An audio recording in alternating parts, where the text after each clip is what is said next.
hoa sen ô in nắng sắp vai tắt nào mấy quang sakin hoa sen mấy phi a quang lại tắt không có mà tiếng mấy nắng sắc tiếng nào mấy quang sakin nó sang gan quang sakin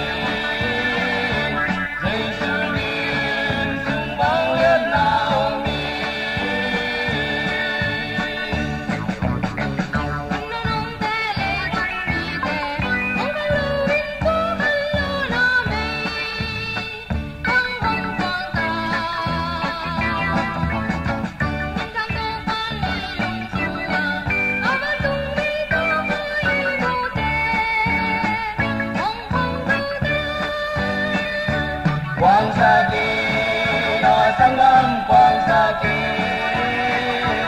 cây diệu bình sương vang lên nào đi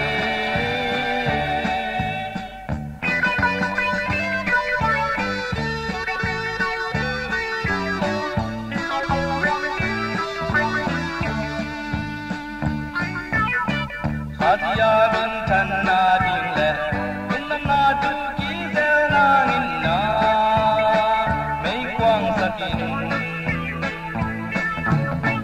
kakao na siyan châu na le